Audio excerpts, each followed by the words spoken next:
होने वाली बहू। शादी के पहले से ही विभा को कपड़े धोने का बड़ा शौक था। कभी नल के नीचे तो कभी तालाब के पास। अरे मेरी नीली वाली लुंगी नहीं दिख रही है। विभा की अम्मा, कहाँ रखी है लुंगी? अरे वो तो विभा ने परसों ही धोकर रखी थी आपकी अलमारी में, देखो वहीं होगी। वो ना मैंने आज धो दी, मुझे लगा कि गंदी हो गई होगी। अरे कैसे गंदी हो गई थी, उसे तो मैंने पहना भी नहीं। हे भगवान, इस लड़की के कपड़े धोने की आदत से परेशान हो गया हूँ मैं। जितना तो घर में राशन नहीं आता, उससे कहीं ज्यादा डिटर्जेंट पाउडर का खर्चा है। इसकी शादी करवा दो, शादी जाए अपने घर में ही करे काम, फिर चाहे घर के कपड़े धोने हो या पूरे गांव के। हाँ ठीक बोल रही हूँ, देखता हूँ मैं कोई लड़का। वो दिन भी आ जाता है जब विभा को देखने लड़के वाले आ जाते हैं। लड़की मुझे अच्छी लगी। होने वाली सास कहती है, बेटी अगर कुछ पूछना है तो पूछ लो। वैसे तो हमारी लड़की बहुत ही शर्मीली है, जो बोल दो वो मान लेती है, इसे क्या पूछना होगा। अरे कैसी बात कर रही हो माँ, मुझे इन लोगों के घर रहना है, सवाल तो कई है। हाँ हाँ बेटा, पूछ लो ना, क्या पूछना है। आप लोगों के घर कपड़े कौन धोता है? सास का मुंह बन जाता है। देखो, अगर तुम ये कहना चाहती हो कि तुम्हें कपड़े धोने नहीं आते तो सुन लो, कपड़े मैं ही धोती हूँ, लेकिन तुम्हारे आ जाने के बाद मैं रुमाल तक नहीं धोऊंगी। अरे चुप रहना भाग्यवान, बहू बेचारी घर आई नहीं, उसे डराना शुरू कर दिया।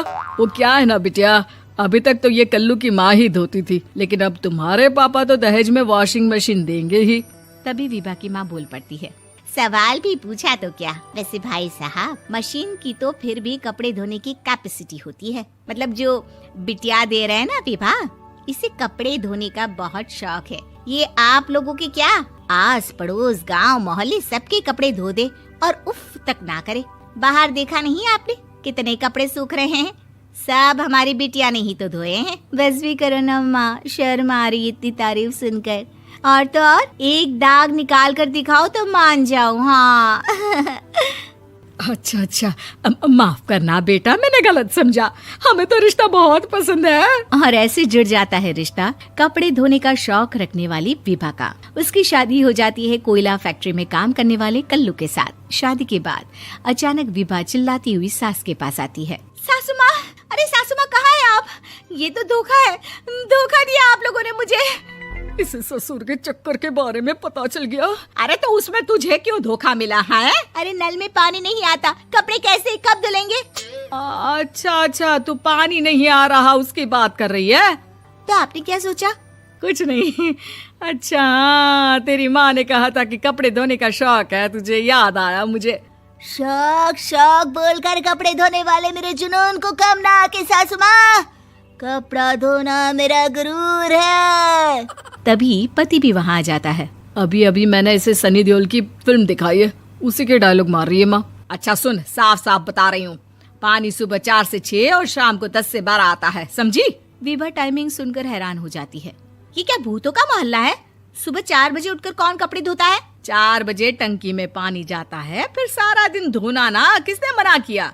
अरे कैसे बात कर रही हैं? 200 लीटर की टंकी में कितने कपड़े धो लूंगी मैं, सुबह ही उठ जाऊंगी मैं। अब क्या था, विभा सुबह 4 से लेकर रात के 12 बजे तक कपड़े ही धोती रहती। एक रोज सास पड़ोस से निकलकर कहीं जा रही होती है कि साथ वाली कहती है, हाँ कल्लू की माँ, जरा ये बताओ कि 2 साड़ी है, 2 ब्लाउज और एक पेटीकोट और एक नाड़े वाला लंबा कच्छा।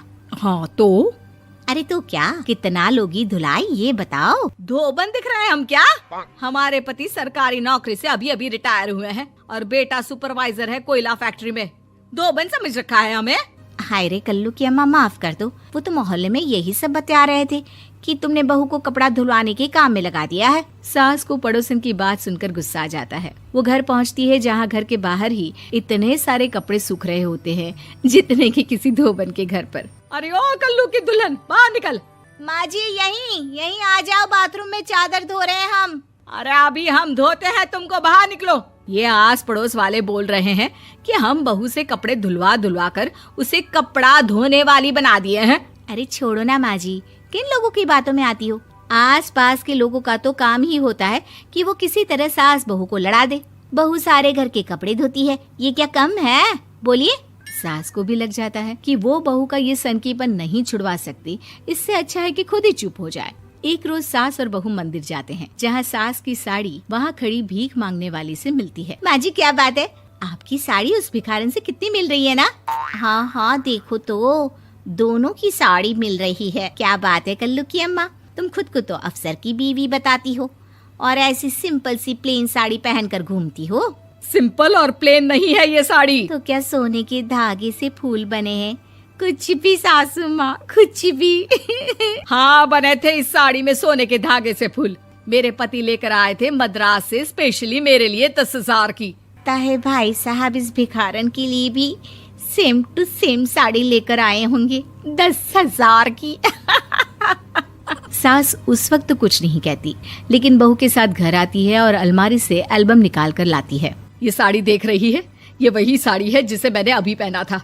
इस साड़ी में ये जो चमकदार फूल दिख रहे हैं ना, ये सोने के धागों से काटे गए हैं। लेकिन तू लोकल वॉशिंग मशीन ब्रश से घिस घिस कर सारे फूलों को निकाल कर साड़ी प्लेन कर दी।